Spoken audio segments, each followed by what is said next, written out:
പ്രൈസലോ കർത്താവിൻ്റെ അതിപരിശുദ്ധമായി നാം വാഴ്ത്തപ്പെട്ട് ഈ നല്ല സമയത്ത് ഓർത്ത് ദൈവത്തെ സ്തുതിക്കുകയും വാഴ്ത്തുകയും ചെയ്യുന്നു. വിവിധ സ്ഥലങ്ങളിൽ രാജ്യങ്ങളുമായി നിന്ന് ദൈവത്തിൻ്റെ വചനം കേൾക്കുന്ന എല്ലാ പ്രിയപ്പെട്ടവർക്കും കർത്താവായ യേശുക്രിസ്തുവിൻ്റെ വിധിയേറിയ നാമത്തിൽ എൻ്റെ സ്നേഹവന്ദനത്തെ അറിയിക്കുന്നു. അല്പസമയത്ത് ദൈവത്തിന്റെ ചിന്തയ്ക്കായി ഒരു ദൈവജന ഭാഗം വായിക്കുന്നു. ന്യായാധിപന്മാർ പുസ്തകം 6-ാം അധ്യായം അതിൻ്റെ 12-ാമത്തെ വാക്യം. യഹോവയുടെ ദൂതൻ അവന് പ്രത്യക്ഷനായി, അല്ലയോ പരാക്രമശാലിയെ, യഹോവ നിന്നോട് കൂടെയുണ്ട് എന്ന് അവനോട് പറഞ്ഞു. വളരെ അനുഗ്രഹിക്കപ്പെട്ട നല്ല തിരുവഴുത്തിനായി ദൈവത്തെ സ്തുതിക്കുന്നു. ഗിദെയോനോടുള്ള ബന്ധത്തില് ഈ ദൈവവചന ശുശ്രൂഷ ചെയ്യാത്തവരായിട്ട് ഒരു ദാസന്മാരും കാണത്തില്ല. എല്ലാ ദൈവദാസന്മാരും ശുശ്രൂഷിച്ചിട്ടുണ്ട്. പ്രൈസ്. കാരണം ഏറ്റവും എളുപ്പത്തിൽ ശുശ്രൂഷിക്കുവാനും പെട്ടെന്ന് ദൂതുകൾ കണ്ടെത്തുവാനും ഒക്കെ വളരെ മനോഹരമായ ഒരു വേദപുസ്തക വായനാ ഭാഗമാണ് നമ്മൾ വായിച്ചത്.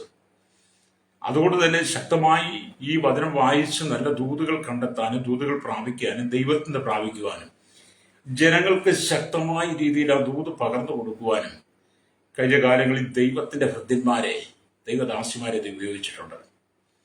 വിശ്വാസത്തോടുകൂടി ആ വചനം ഏറ്റെടുത്തവരൊക്കെ ബലം പ്രാപിച്ചിട്ടുമുണ്ട്. വിമർശിക്കുന്നവർക്കൊരിക്കലും ബലം പ്രാപിക്കാൻ കഴിയില്ല. ദൈവവചനം ആര് ശുശ്രൂഷിക്കുന്നു എന്നുള്ളതല്ല, ആ വചനം ദൈവത്തിൻ്റെതാണ് എന്ന് ചിന്തിച്ച് ആ വചനം ഏറ്റെടുത്ത് നിങ്ങളുടെ ജീവിതത്തിൽ ആ ദൂത് സ്വീകരിക്കുമ്പോഴാണ്, വിശ്വാസത്താൽ ആ ദൂത് സ്വീകരിക്കുമ്പോഴാണ് ആ വചനം നിങ്ങളിൽ പ്രവർത്തിക്കുന്നത്. രക്തം ചെയ്യണം. അതുകൊണ്ട് ഞാൻ ഇന്ന് പകരം ഈ ദൈവത്തിനെ ശുശ്രൂഷിക്കുമ്പോൾ ഇത് ഞങ്ങൾ ഒരുപാട് പ്രാവശ്യം കേട്ടിട്ടുള്ളതാണ്, ഞങ്ങൾ ശുശ്രൂഷിച്ചിട്ടുള്ളതാണെന്ന് ഓർത്ത് നിങ്ങൾ വചനത്തെ തള്ളിക്കളയാതെ നിങ്ങളോട് ദൈവത്തിന് സംസാരിക്കാനുണ്ട് എന്ന് നിങ്ങൾ തിരിച്ചറിഞ്ഞ് നിങ്ങൾ ആ വചനം ഏറ്റെടുക്കാൻ തയ്യാറാകണം. രക്തം ചെയ്യും. ഞാൻ നിങ്ങളെ ഓർമ്മിച്ചെന്ന് മാത്രം. രക്തം ചെയ്യും. ഇവിടെ ദൈവത്തിന് പറഞ്ഞതാണ്, യഹോവയുടെ ദൂതൻ അവന് പ്രത്യക്ഷനായി, അല്ലയോ പരാക്രമശാലിയെ, യഹോവ നിന്നോട് കൂടെയുണ്ട് എന്ന് അവനോട് പറഞ്ഞു. അപ്പൊ നമ്മുടെ കർത്താവ് നമുക്ക് നൽകുന്ന ഒരു നല്ല പേരാണ് ഹല്ലേലൂയ, പരാക്രമശാലി എന്നുള്ളത്. സ്തോത്രം. എന്നെ കേൾക്കുന്ന മാതാവേ, പിതാവേ, ശ്രോതാവേ, സഹോദര സഹോദരി, ദൈവത്തിന്റെ ആത്മാവ് നിനക്കിട്ട നല്ലൊരു പേരാണ് പരാക്രമശാലി എന്നുള്ളത്. പ്രൈസ്.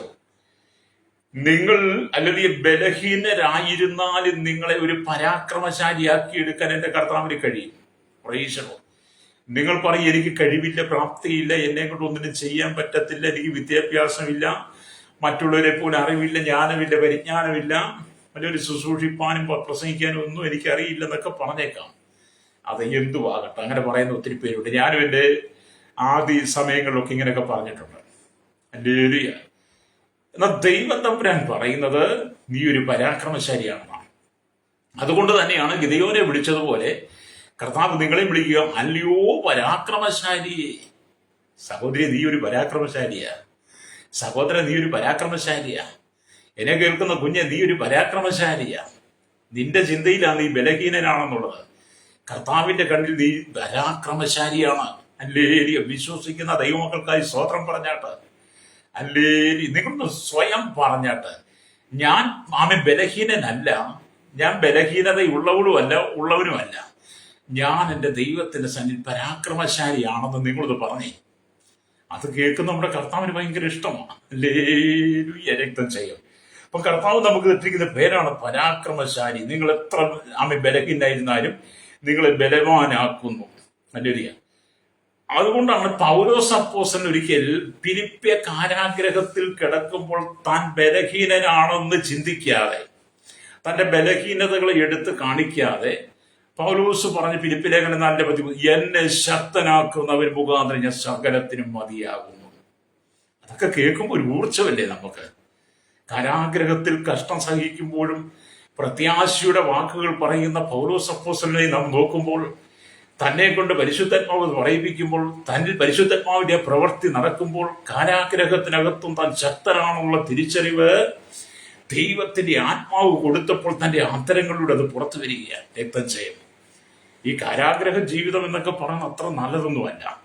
കാരണം ഞാൻ ഈ കാരാഗ്രഹത്തിൽ ജയിലിലൊക്കെ കിടന്നിട്ടുള്ളത് കൊണ്ട് എനിക്കതൊക്കെ നന്നായിട്ട് അറിയാം.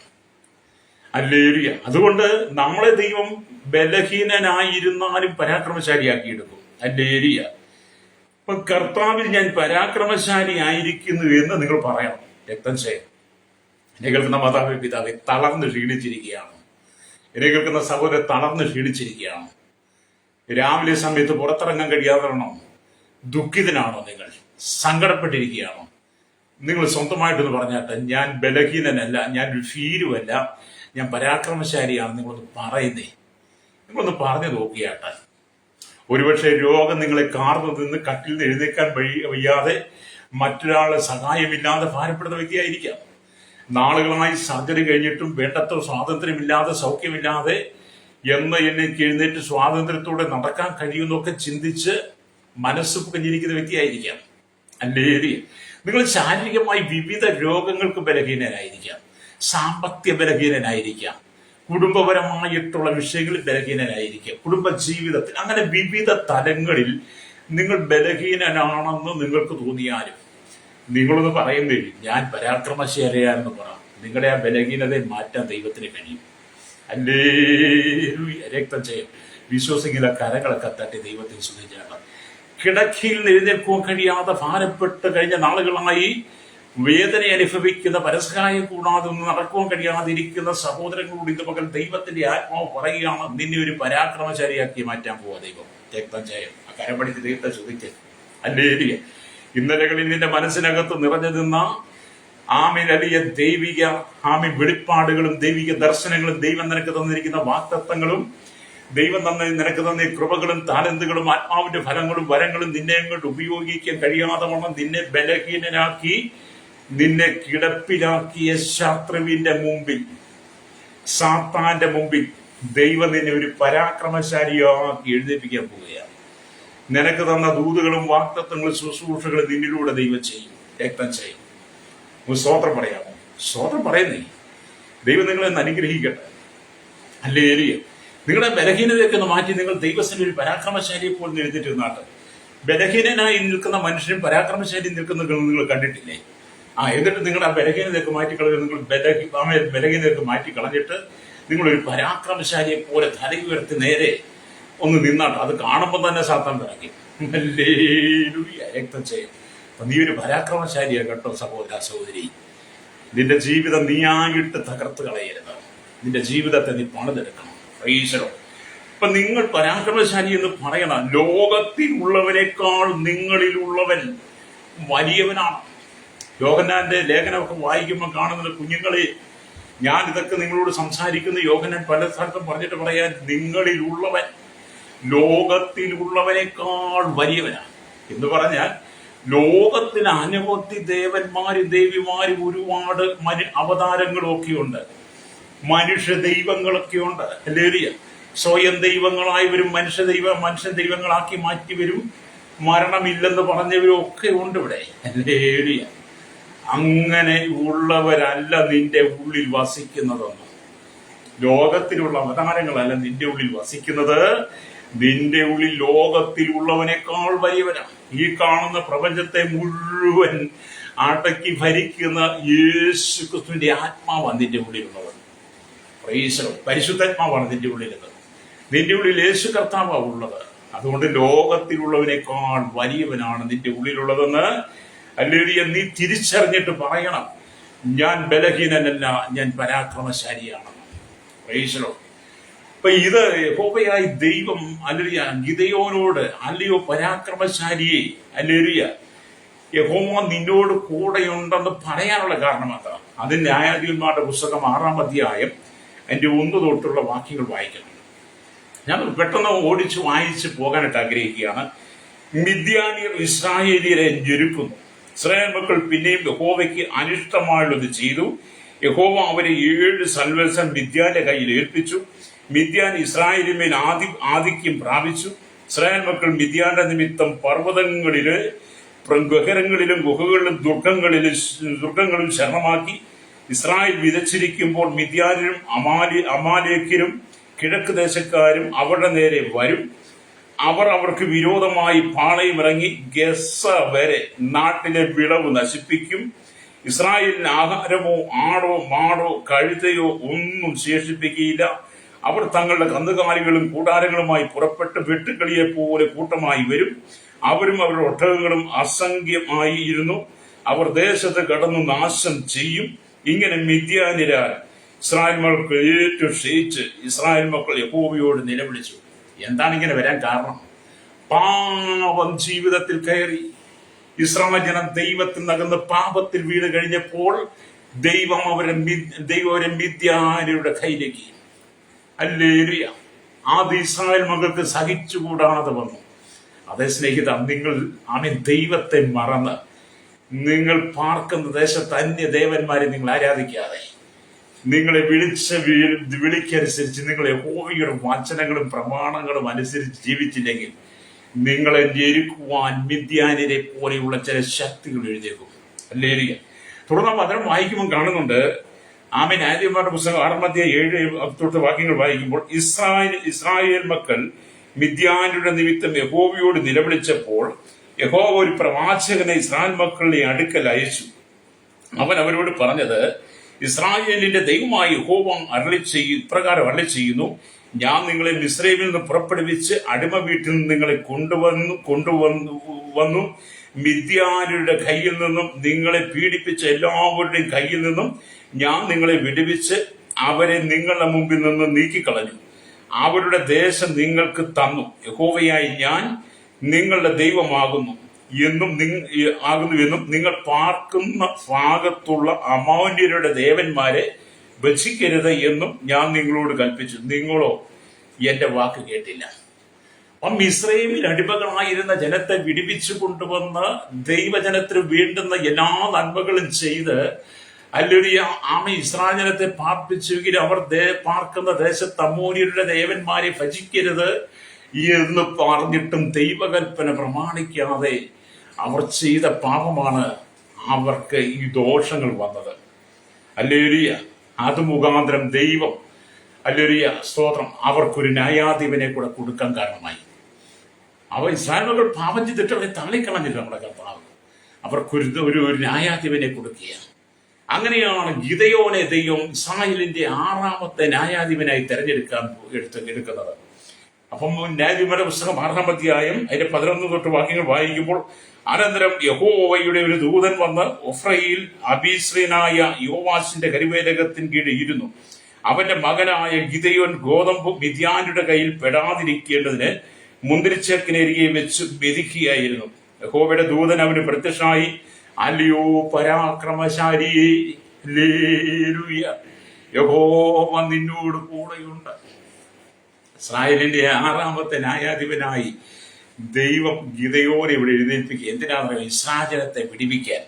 ഇതിന്റെ ചരിത്ര പശ്ചാത്തലം കൂടെ നമ്മൾ നോക്കി പോകുമ്പോൾ, ഹല്ലേലൂയ, ദെബോര എന്ന പ്രവാചിക മൂലമുണ്ടായ വിടുതൽ നിമിത്തം 40 വർഷം ദേശത്തിന് സ്വസ്ഥതയുണ്ടായെന്ന് ന്യായാധിപന്മാരുടെ പുസ്തകം 5:31 വായിക്കുന്നുണ്ട്. എന്നാൽ ഈ 40 വർഷത്തിനുള്ളിൽ ജനിച്ചു വളർന്നു വന്ന പുതിയ തലമുറ ദൈവത്തിന് വിരോധമായി ബാൽവിഗ്രഹങ്ങളെ സേവിച്ചതിനാൽ ദൈവം അവരെ മിദ്യാന്റെ കയ്യിൽ ഏൽപ്പിച്ചു. അപ്പൊ ദെബോരയുടെ കാലഘട്ടത്തിൽ വളരെ സമാധാനമായിരുന്നു. 40 വർഷം സ്വസ്ഥത അനുഭവിച്ചു. ആ കാലത്തിനുള്ളിൽ ജനിച്ച പുതുതലമുറ എല്ലാം എന്ത് ചെയ്തു? അല്ലൊരു സ്തോത്രം അവരെന്ത് ചെയ്തു? സ്തോത്രം ബാൽ വിഗ്രഹങ്ങളെ സേവിച്ചത് കൊണ്ട് അവരെ മിദ്യാന്റെ കയ്യിൽ ഏൽപ്പിച്ചു. മിദ്യാനുടെ കയ്യിൽ നിന്നും ഇസ്രായേലിനെ രക്ഷിക്കുവാൻ ദൈവം തെരഞ്ഞെടുത്ത നേതാവായിരുന്നു ഗിദെയോൻ. അവൻ എഫ്രയീം ഗോത്രത്തിൽപ്പെട്ടവനായിരുന്നു. മുന്തിച്ചക്കിനരികെ വെച്ച് ഗോതമ്പ് മെതിക്കുന്നവനായിട്ടാണ് ദൈവം അവനെ കാണുന്നത്. ഹല്ലേലൂയ. അപ്പം ഭീരുവായതിനാലാണ് മിദ്യാനുടെ കണ്ണിൽ പെടാതിരിപ്പാൻ മുന്തിരിച്ചക്കിന്റെ മറവിൽ മെതിക്കാൻ അവൻ തുനിഞ്ഞത്. അപ്പം ഗിദെയോൻ ആയിരുന്നു? ഒരു ഭീരുവായ മനുഷ്യനായിരുന്നു. ഹല്ലേലൂയ. എങ്കിലും അവനതിന് ധൈര്യം വന്നു. അവിടെ നിന്ന് മിദ്യാന്റെ കണ്ണിൽ പെടാതെ മെതിക്കാൻ ഒരു ധൈര്യം വന്നു. ഹല്ലേലൂയ. അതിനാൽ അതുവരെയും യാതൊരു വീര്യപ്രവൃത്തിയും ചെയ്തിട്ടില്ലാത്ത ഗിദെയോനെ ദൈവം സംബോധന ചെയ്യുന്നത് അല്ലയോ പരാക്രമശാലിയെന്ന്. അപ്പം ഗിദെയോനാണ് ഒരു ഭീരുവായിരുന്നു. അതിനു മുമ്പ് യാതൊരു വീര്യപ്രവൃത്തിയും ചെയ്തിട്ടില്ല. അവനൊരു വീര്യപ്രവൃത്തി നടന്നിട്ടുമില്ല. പക്ഷെ മിദ്യാന്റെ കണ്ണിൽ പെടാതിരിപ്പാൻ അവൻ സ്തോത്രം അവൻ ഗോതമ്പ് മെതിച്ചുകൊണ്ടിരിക്കുമ്പോൾ ആ സമയത്ത് യഹോവ അവനെ കണ്ടിട്ട് അവനെ ആദ്യമായിട്ടിട്ട് വിളിച്ച പേരാണ് അല്ലയോ പരാക്രമശാലി. അതേ സ്നേഹിത, നീ പാലിനെ ഭയപ്പെട്ട് ഭീരുവായി തല താഴ്ത്തി പുറത്തിറങ്ങാൻ കഴിയാതെ നീ ഒളിവിലിരിക്കുന്നത് പോലെ ഇരിക്കുമ്പോൾ അല്ലയോ ദൈവം തന്റെ ദൂതനെ അയച്ച് അല്ലയോ നിന്നെ ബലപ്പെടുത്തും. യഹോവ നിന്നെ വിളിക്കുന്ന പേരാ പരാക്രമശാലി എന്ന്. ഗിദെയോനെ അതാണ് പരാക്രമശാലി എന്ന് വിളിച്ചത്. ഹല്ലേലൂയ. അപ്പം മിദ്യാനിലെ ഗിദെയോൻ ഒരൊറ്റ മനുഷ്യനെ പോലെ ആമെ തോൽപ്പിക്കുമെന്ന് അവരോട് അരുളി ചെയ്തപ്പോൾ അത് അവന് വിശ്വസിക്കാൻ കഴിഞ്ഞില്ല. എന്നാൽ അവൻ കൊണ്ടുവന്ന വഴിപാട് അത്ഭുതകരമായ നിലയിൽ പാറയിൽ നിന്നും തീ പുറപ്പെട്ട് ദഹിപ്പിക്കുന്നത് കണ്ടപ്പോൾ തന്നോട് സംസാരിക്കുന്ന ദൈവമാണെന്ന് ഗിദെയോന് മനസ്സിലാക്കി. ഹല്ലേലൂയ, സ്തോത്രം, ഹല്ലേലൂയ. അതാണ് ന്യായാധിപന്മാരുടെ പുസ്തകം 6-ാം അധ്യായം 24-ാം വാക്യം വായിക്കുമ്പോൾ കാണുന്നുണ്ട്. ഹല്ലേലൂയ. യഹോവയുടെ ദൂതൻ കയ്യിലുള്ള വടിയുടെ അറ്റം കൊണ്ട് മാംസവും പുളിപ്പില്ലാത്ത വടയും തൊട്ട് ഉടനെ പാറയിൽ നിന്ന് തീ പുറപ്പെട്ട് മാംസവും പുളിപ്പില്ലാത്ത വടയും ദഹിപ്പിച്ചു എന്ന്. ഹല്ലേലൂയ. യഹോവയുടെ ദൂതൻ അവന്റെ കണ്ണിന് ഹല്ലേലൂയ മറഞ്ഞു. കണ്ടോ? അപ്പം ഗിദെയോനെ ആമി സന്ദർശിച്ചതും ഗിദെയോനെ വിളിച്ചതും യഹോവയായ ദൈവമാണെന്ന് ഗിദെയോന് ദൈവം വെളിപ്പെടുത്തി കൊടുത്തു. ഹല്ലേലൂയ, സ്തോത്രം. ദൈവം സംബോധന ചെയ്തതുപോലെ താൻ ഒരു പരാക്രമശാലിയാണെന്ന് ഗിദെയോൻ ആദ്യമായി തിരിച്ചറിഞ്ഞു. തന്റെ ബലഹീനതയൊക്കെ മാറി, തന്റെ ഭീരുത്വമൊക്കെ മാറി, യഹോവയായി ദൈവം തന്നെ പരാക്രമശാലി എന്ന് വിളിച്ചപ്പോൾ താൻ ഒരു പരാക്രമശാലിയാണെന്ന് ഗിദെയോന് മനസ്സിലായി. അതേ സ്നേഹിത, നിനക്കും ഈ ഒരു ചിന്ത ഉണ്ടാകട്ടെ. നീ ഒരു പരാക്രമശാലിയാണെന്ന് ചിന്തിക്കുക. നീ കടന്നു പോകുന്ന ദേശത്ത്, നീ ആയിരിക്കുന്ന നാട്ടിലെ, രാജ്യത്ത്, നീ ആയിരിക്കുന്ന ഗ്രാമത്തിൽ ദൈവം നിന്നെ ആക്കി വെച്ചിരിക്കുമ്പോൾ മിദ്യാനി ശക്തികളും അല്ലെങ്കിൽ അമാലേക്ക് ശക്തികളും ഒക്കെ ആ ദേശത്ത് നിനക്കെതിരെ എഴുന്നേൽക്കുമ്പോൾ, ദൈവസമൂഹങ്ങൾ ദൈവദാസന്മാർക്ക് വിരോധമായി എഴുന്നേൽക്കുമ്പോൾ ബലഹീനനായ ഭീരുവായി നിന്നെ ഒരു പരാക്രമശാലിയാക്കി നീ ഇവിടെ വെച്ചിരിക്കുക. നിന്നെ തകർക്കാൻ കഴിയത്തില്ല. നീ വലിയ ദൈവത്തിന്റെ നിയോഗമുള്ളവനാ കേട്ടോ. ഹല്ലേലൂയ, സ്തോത്രം.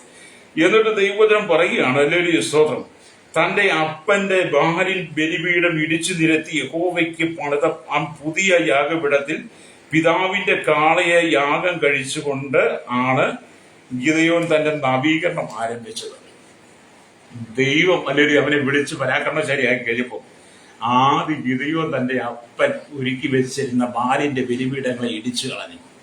അല്ലെങ്കിൽ ന്യായാധിപന്മാരുടെ പുസ്തകം 6-ാം അധ്യായം 25-ാമത്തെ വാക്യം വായിക്കുവാൻ കാണുന്നുണ്ട്. അന്ന് രാത്രി യഹോവ അവനോട് കൽപ്പിച്ചത്, നിന്റെ അപ്പന്റെ ഇളയ കാളയായ 7 വയസ്സുള്ള രണ്ടാമത്തെ കാളയെ കൊണ്ടുചെന്ന് നിന്റെ അപ്പനുള്ള ബലിപീഠം ഇടിച്ച് അതിന്റെ അരികെയുള്ള അശേര പ്രതിഷ്ഠയെ വെട്ടിക്കളയുക.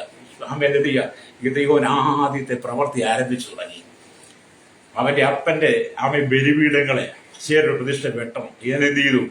അവന്റെ അപ്പന്റെ തന്നെ ഹല്ലേലൂയ, സ്തോത്രം, ഹല്ലേലൂയ, 7 വയസ്സുള്ള കാളയെ കൊണ്ടുവന്ന്, രണ്ടാമത്തെ കാളയെ കൊണ്ടുവന്ന് ഹല്ലേലൂയ ദൈവവും യാഗം കഴിക്കണം.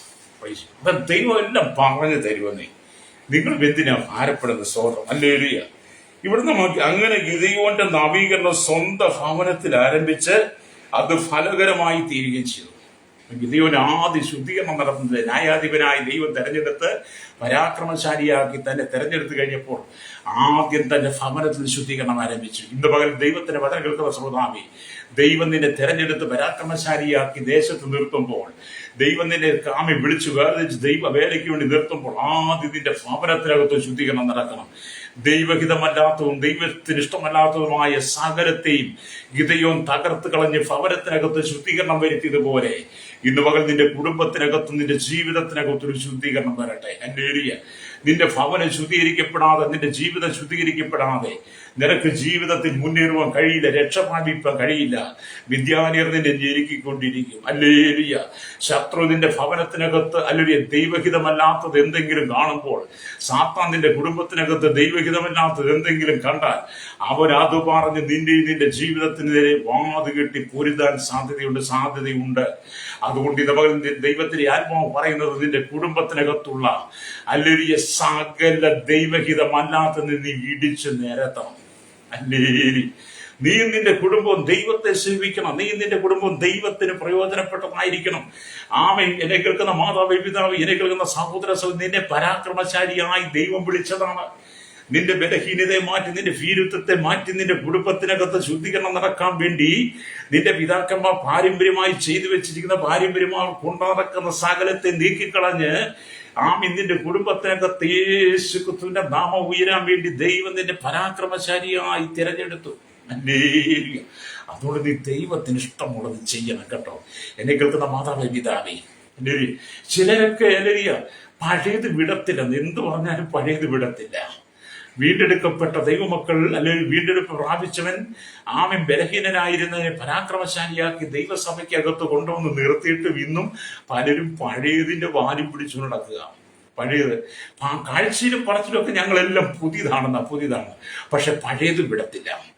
പഴയത് നീ വിടാത്തിടത്തോളം കാലം പഴയ നിന്റെ പാരമ്പര്യം, പഴയ നിന്റെ ഉപദേശം, നീ നിൽക്കുന്ന ദുരുപദേശത്തിന്റെ അനുഭവങ്ങൾ, നീ കൊണ്ടു നടന്നതും നീ ചുമന്നുകൊണ്ട് നടന്നതും ഒക്കെ നീ വിട്ടുകളയാതെ നിന്റെ ജീവിതത്തിനകത്തും നിനക്ക് മുന്നേറാൻ കഴിയില്ല. ഒരുത്തൻ ക്രിസ്തുവിലായാൽ പുതിയ സൃഷ്ടിയാകുന്നു, പഴയത് കഴിഞ്ഞു പോകാൻ. അതുകൊണ്ട് പഴയതിനെ നീക്കാതെ നിനക്ക് മുന്നേറാൻ കഴിയില്ല. രക്തം ചെയ്യും. നിന്റെ ഭവനത്തിനകത്ത് തന്നെ ശുദ്ധീകരണം നടക്കട്ടെ. ഹല്ലേലൂയ. നിന്റെ ഭവനത്തിനകത്ത് ശുദ്ധീകരണം, നീ തന്നെ ആദ്യ ശുദ്ധീകരണത്തിലേക്ക് വരണം. നിന്റെ ഭാര്യ, നിന്റെ മക്കൾ, നിന്റെ മാതാപിതാക്കൾ, നിന്റെ സഹോദരങ്ങളിൽ ശുദ്ധീകരിക്കപ്പെടണം. ഹല്ലേലൂയ. നിന്റെ കുടുംബത്തിനകത്തെ കണ്ണുനീര് മാറണം, ദുഃഖം മാറണം, സങ്കടം മാറണം, രോഗം മാറണം, ബലഹീനത മാറണം.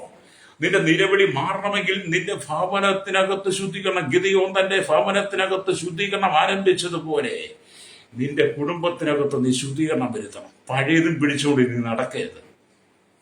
ചിലർ ഞങ്ങളെ പഴയത് അതാണ്. ചിലർ രക്ഷിക്കപ്പെട്ട് സ്നാനപ്പെട്ട് ദൈവസഭയിലേക്ക് കടന്നു വരും. ദൈവസഭയിലേക്ക് കടന്നു വന്നിട്ട് അവർ ദൈവസഭയിലാണ് രക്ഷിക്കപ്പെട്ടത്, സ്നാനപ്പെട്ടതും. പഴയതിനെ അവർ വിട്ടതാ.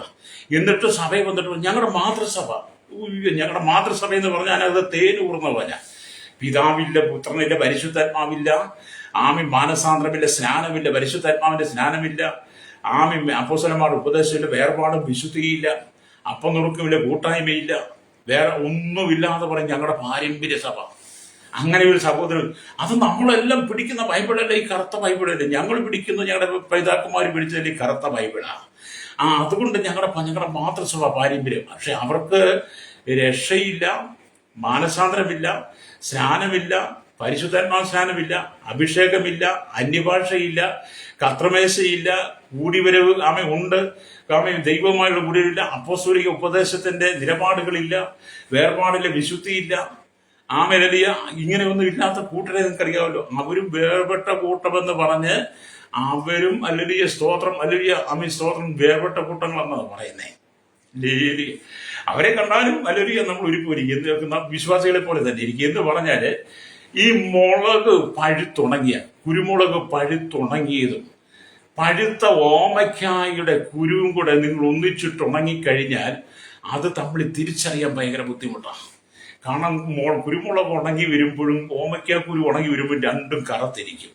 അല്ലേ, ഏതാണ് കുരുമുളക്, ഏതാണ് ഓമയ്ക്കയുടെ കുരു എന്ന് പറഞ്ഞാൽ പപ്പായയുടെ കുരു എന്ന് അറിയില്ല. അത് തിരിച്ചറിയാൻ നിങ്ങൾ കടിച്ചു നോക്കണം. എരിവ് നോക്കി അറിയത്തുള്ളൂ.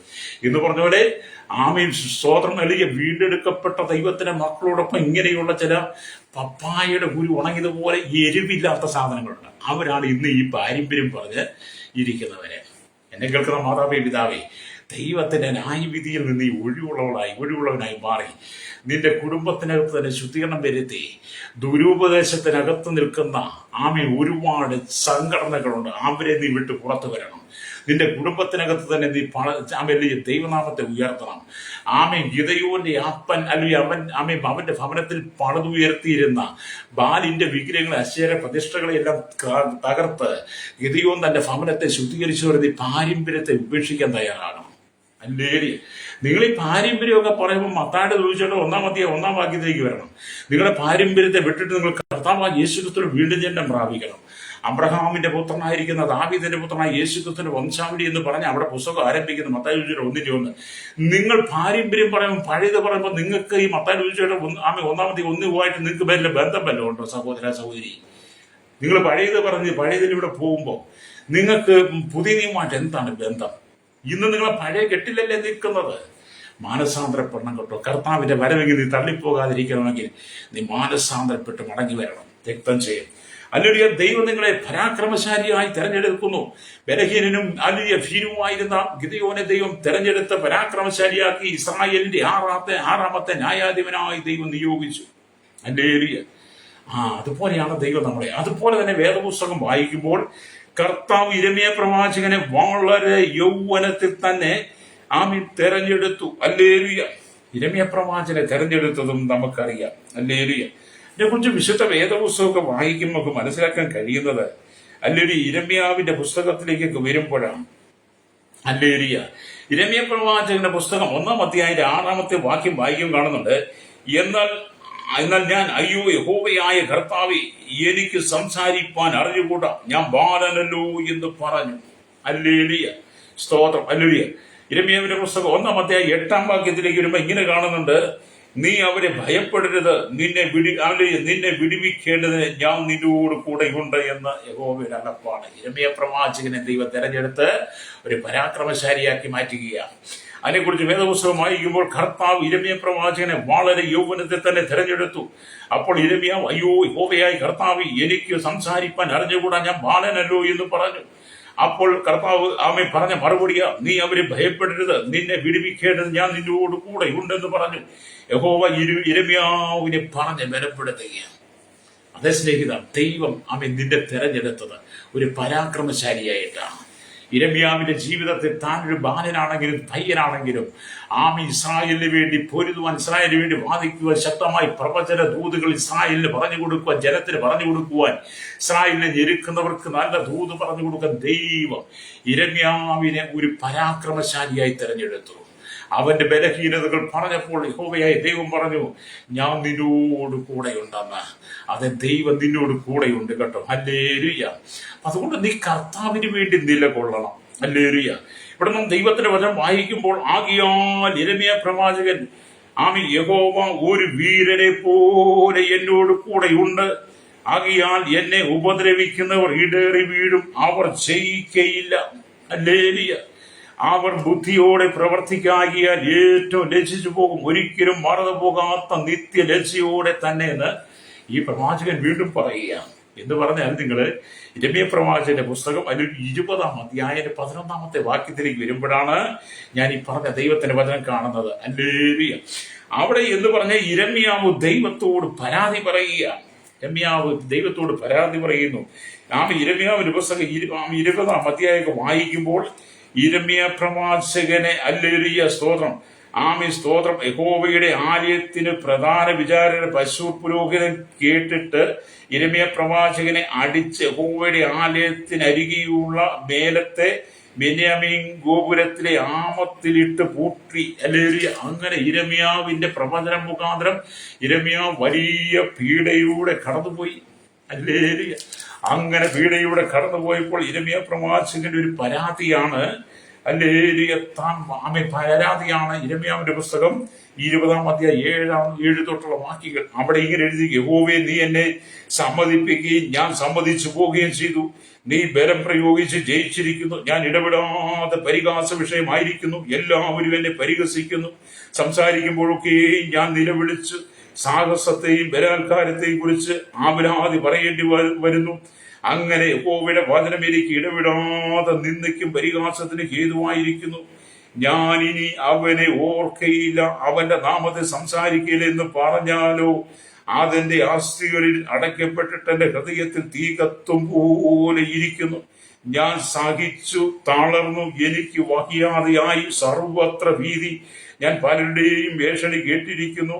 കുറ്റം ബോധിപ്പിക്കുവിൻ, ഞങ്ങളും അവനെ കുറിച്ച് ബോധിപ്പിക്കാം. നാം അവനെ തോൽപ്പിച്ച് അവനോട് പകവീട്ടുവാൻ തക്കവണ്ണം പക്ഷേ അവനെ വശത്താക്കാം എന്നൊക്കെ വലിയൊരു പരാതി യിരെമ്യാ പ്രവാചകൻ. നിങ്ങൾ ആ ഭാഗം വായിക്കണം കേട്ടോ. ഞാൻ ആ ഭാഗം ദൈവത്തിനും വായിച്ചങ്ങ് തന്നതാണ്.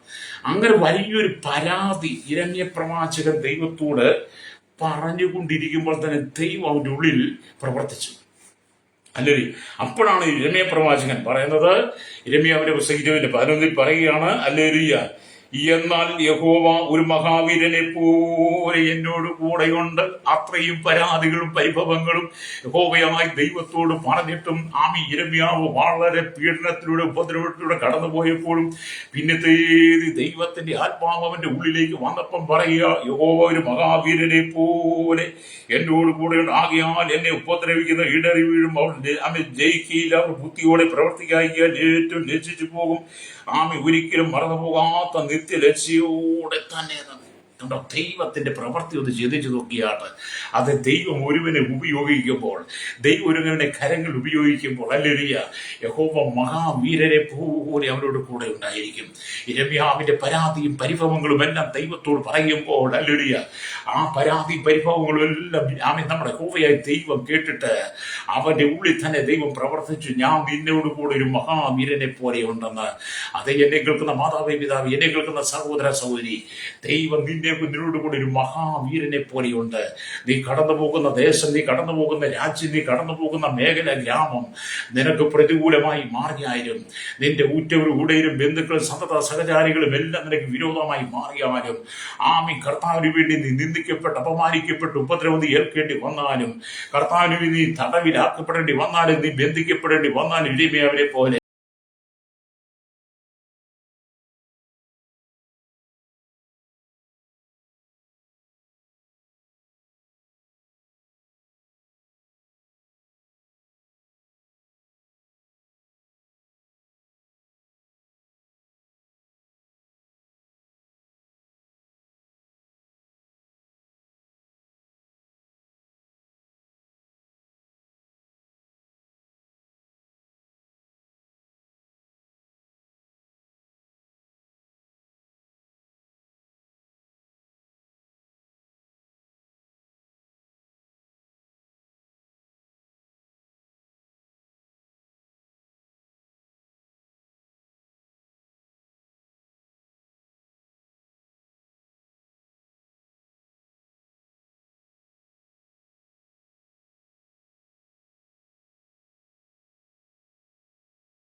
കുഞ്ഞുങ്ങളെ സൂക്ഷിക്കണമായി പ്രാർത്ഥിക്കുന്ന സ്കൂൾ കോളേജ് ക്യാമ്പസുകളുടെ പരിസരങ്ങൾ കഞ്ചാവും മയക്കുമരുന്ന് വിൽക്കുന്നവരെ ദൈവം സന്ദർശിക്കണമേ. അവരെ നിയമത്തിന് മുമ്പിൽ കൊണ്ടുവരുന്ന മാതൃകവരെ ശിക്ഷിക്കപ്പെടണമായി പ്രാർത്ഥിക്കുകയാണ്. ഹല്ലേലൂയ. തെറ്റുകൾ തിരുത്തി മടങ്ങി വരുവാൻ ദൈവം അവസരം കൊടുക്കും. അതിനായി ജനത്തെ ഒരുക്കണമെന്ന് പ്രാർത്ഥിക്കുന്നു. ശൈശവത്തിൽ ബാല്യത്തിലും കൗമാര യൗവനത്തിലും വാർത്തതിനാൽ ഇവിടുത്തെ യാചക ഓർഫനേജുകളുടെ ജീവിതത്തിൽ തടവറയിലായിരിക്കുന്നവർക്കായി സകല ജനത്തെ ഓർത്ത് പ്രാർത്ഥിക്കുന്നു. സകല മുഖത്തും എടുക്കണം, മനസ്സാന്തരം കൊടുക്കണം. യേശുവിന്റെ നാമത്തിൽ തന്നെ ആമേൻ.